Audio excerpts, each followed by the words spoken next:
Okay. All right. Hi, David. Okay.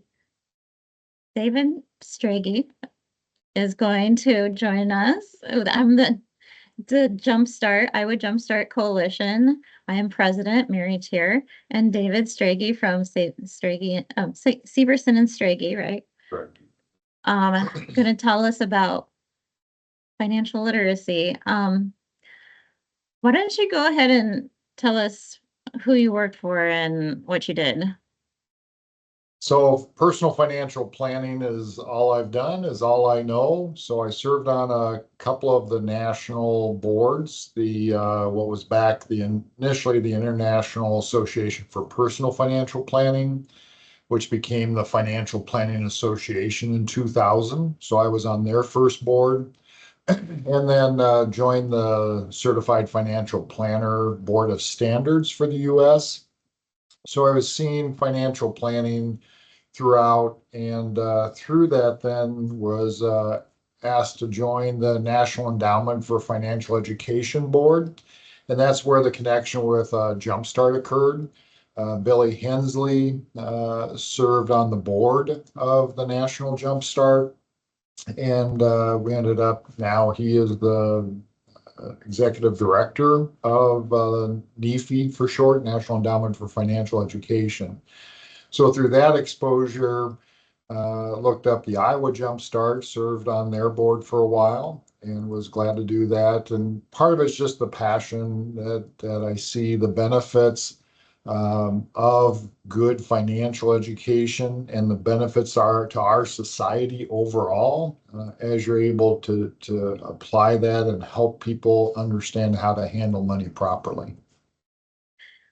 I know that our last meeting that we had at National Jumpstart, we talked about what is your story about how you got started in financial literacy or planning or however you got involved in this. Do you kind of have a personal story about how you got started?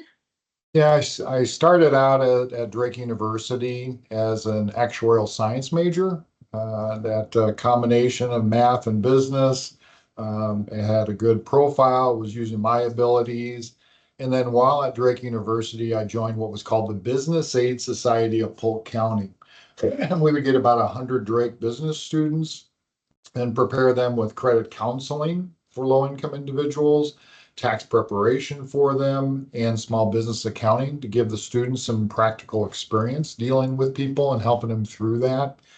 And so that's the Sanford Research Institute came out in the late 1970s saying that personal financial planning was going to be one of the growing professions in the 1980s. So I worked with the dean of the business school, Dr. Richard Peebler, and developed a course of study within the finance major in personal financial planning at Drake. And went on from there to just do that thing, help with personal Do you finance. know, does that still exist at Drake? The Business Aid Society of Polk County, I don't believe does. Oh, that's too bad. Okay, well, thank you for that explanation. And then, so let's go on to the next question. Your connection with NEFI and what does NEFI do? Yeah, so NEFI initially was set up when the College for Financial Planning sold to I think it was Phoenix University. And because the College for Financial Planning was a nonprofit and they sold to a for-profit, now those proceeds had to go and stay in a nonprofit. So the National Endowment for Financial Education was formed, continue that education. And so initially what NEFI did is they developed curriculum for high school teachers to teach personal finance to high school students, and they were providing those materials at no cost. So that was the initial start.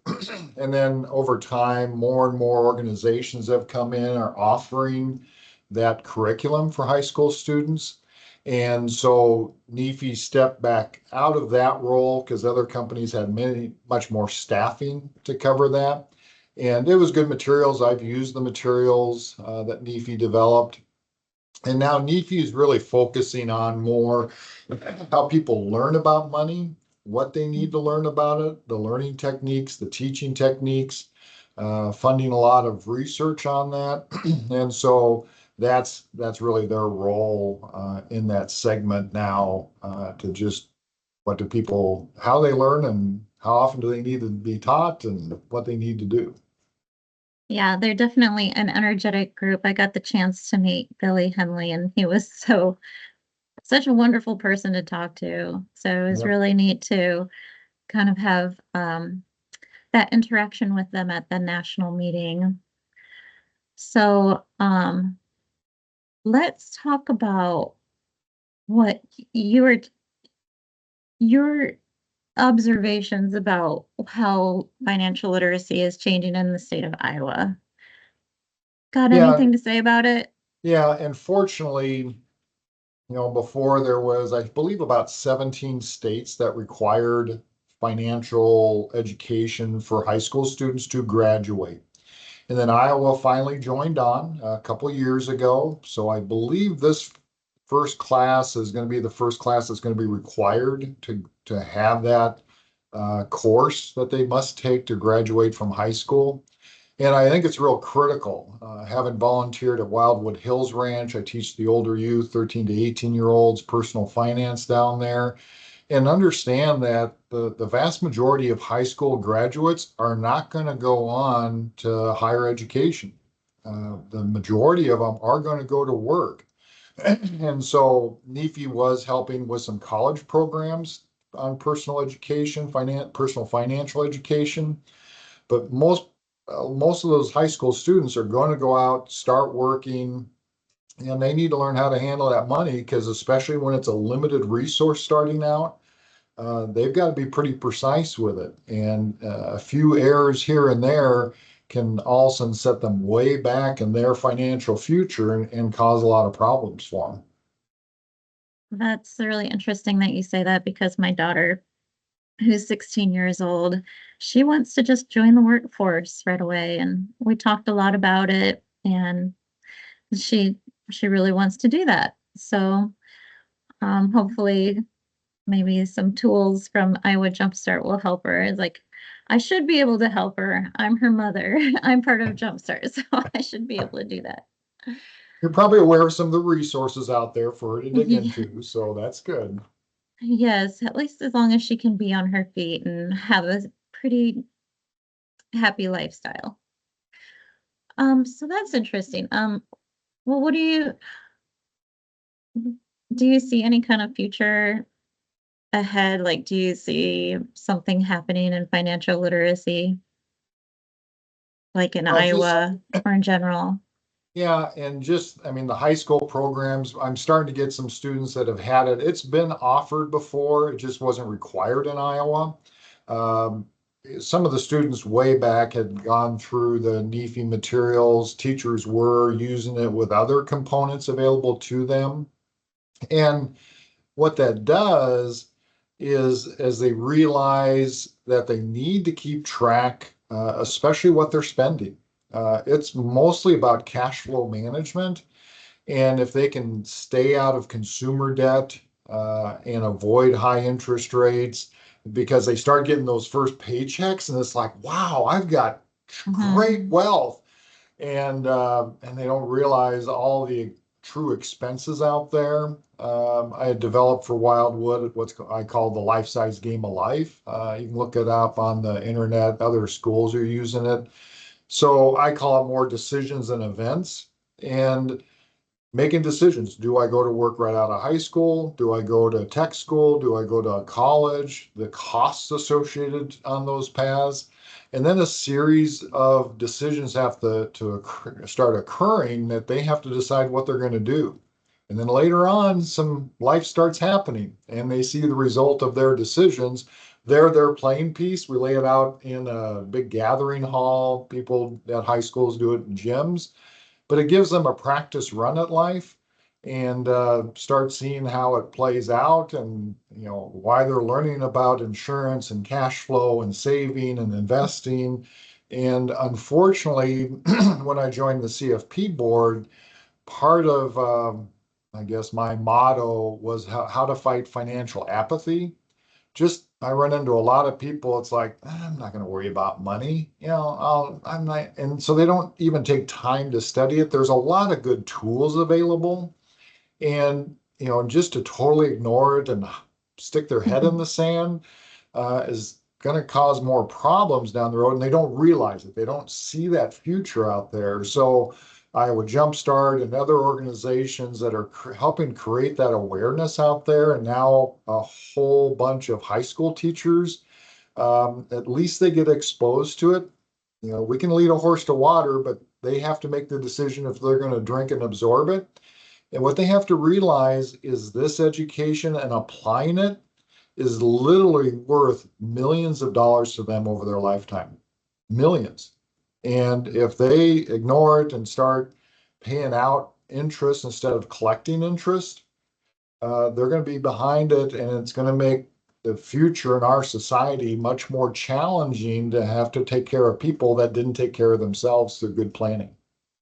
Yeah, I think I remember talking to my daughter and talking about how um, she was afraid to be in debt. And I said, sometimes debt is okay. I had to have debt to get through college, but you pay it off, and it's okay to have some debt in order to get better wealth in the future. So trying to get that across to young people too, I think is it's hard to see the future when they don't have any experience. You got So, it.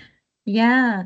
Okay. Well, let's talk about how, like, you were part of Iowa Jumpstart Coalition, and Jumpstart Coalition is close to my heart. Um, what what kind of things would you say about Iowa Jumpstart Coalition?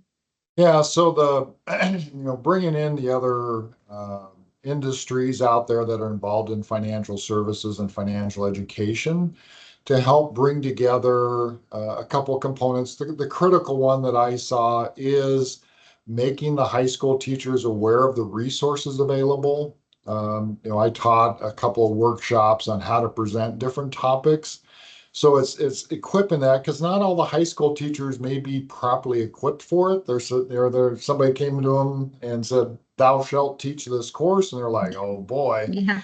And the materials are out there are very good, but they have to know what's available, if there is a cost, what that is, and also creating connections to bring in professionals to help present topics that the teacher may not be comfortable with. I mean, it's those connectors, it's that awareness that I'm seeing. Some of the promotion Iowa Jumpstart did with some of their competitions out there to try to get students involved and participate in those. And those are always good signs. Junior Achievement is doing a lot also through their financial literacy programs, through the project finance courses. So that all comes together. At least it's out there. And I think that's good for that awareness as teachers now the school districts all have to be equipped to present it. Yeah, and just to let you know, when you talk about the professionals going and speaking in classrooms, we're going to make an effort to do that. We're going to talk about that at our next meeting to try to get a list of people who can speak either virtually or in person in classrooms about what the teachers are required to teach in financial Yep, literacy. So that's yep, coming. good. Um, let's talk about do you have any advice for us going forward? Well, and that, part of having dealt with nonprofits, what you've got a good focus that I saw, which is appropriate. Um, the mandate, the mission of Iowa Jumpstart, the way it's phrased, you're staying into the area of the high school education, okay, and some awareness out there. It's a question of do you want to expand that even further? It's a scary proposition. Our Financial Planning Association used to do what was called money talks. So we would for free, set up at like a convention center, invite the public for free. The Des Moines Register was providing us free awareness of it, kind of as their PR side. And we would do a whole series of workshops by professionals in central Iowa here that the public could come attend and learn about money. And part of that's changed a little bit with this was before that internet thing was out there. Um, so the use of the internet is out there, but now the challenge for the public is how to filter through all this information because there's so much out there they have to determine now what applies to their situation, what is good sound advice, what applies to them. And so yeah, that's just how do you get the word out there? You know, articles, podcasts, all there. There's a lot out there, a lot of applications available. But also some people like the interaction with other human beings. So in person. Yes. Yeah. Yeah, I know that one of the things they talked about at the national conference was the use of AI and how young people are getting more and more used to asking AI the questions about the finance if they have any questions. But they say they usually start on TikTok or on Right. a social media platform. They'll hear something and then they need to know more about it to verify that what they're saying is correct. Yeah. So the And whole is it world is changing when it comes to technology and and is it a trained professional? You know, I had a very specific question on Medicare on a client scenario, and AI could not answer it. oh, I mean, they kept going to different areas, kept rephrasing the exploration what I was looking into, but that nuance it could not address. So, I mean, there are times, and the answer's out there, but it's just not pulling on, working with people that have actually dealt with that, can answer that. So that's where that human interaction helps with good, well-trained professionals. yeah, and hopefully, well, we have our classrooms, and I know we have a partner who just started with us who works with adult education. So hopefully we are reaching out to people in the right way. Okay. Well, thank you for all that wonderful information about financial literacy. You want to talk about what you're going to do in retirement now? Yeah, I volunteer a lot at Wildwood Hills Ranch, so I help with the fishing program on Wednesday afternoons. Still helping with the personal finance Oh, good. class there for the older youth, 13 to 18-year-olds. I run a worm farm for them to sell worm castings as the best natural dirt enhancer to grow plants. And so that's another revenue source for Wildwood. And then I got my certification as a Christian financial counselor. And so I'll volunteer at my church to, again, further help in that area. Because, and what really set me off there is the percent that Christians are giving to charity has been dropping and is now at Hmm. the same point as non-Christians. So to me, that just is a sign of weakness.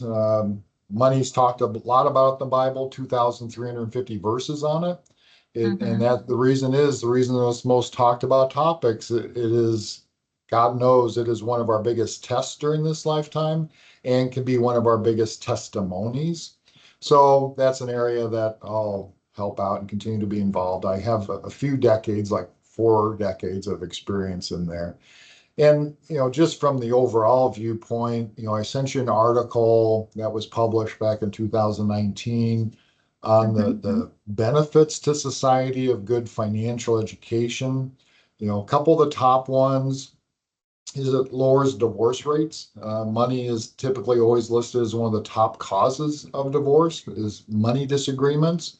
It really comes down to communication, but the topic that they're talking about is money that they're not communicating Mm-hmm. about.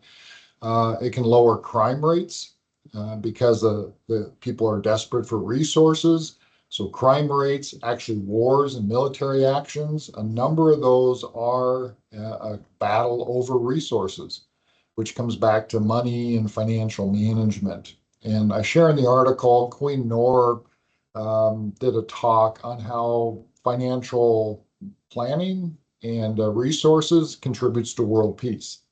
So they can look up that article and dig into that if they want to be part of the world peace movement. Wow, that is really great, David.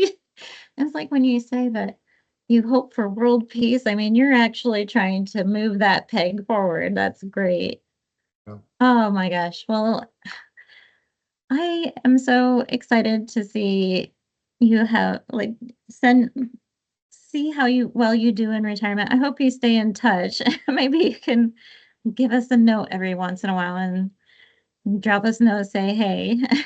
Yep, or reach out as some of the teachers, need some topics. There's Wildwood.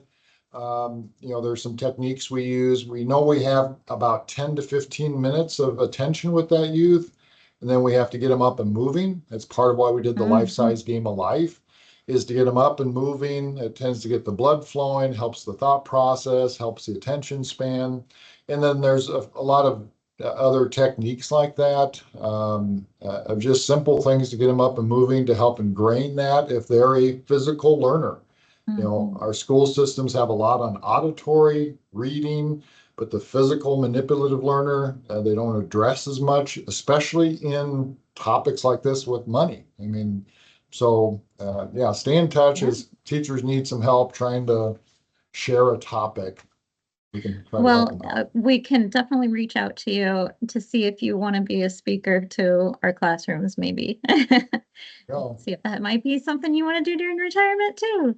sure. I know you'll be busy, so we'll understand if you can't.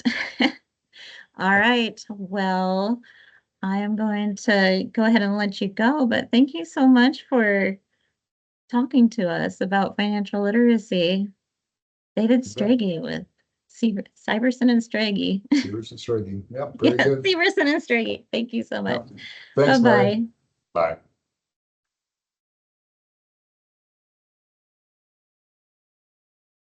Give you what you need there, Mary?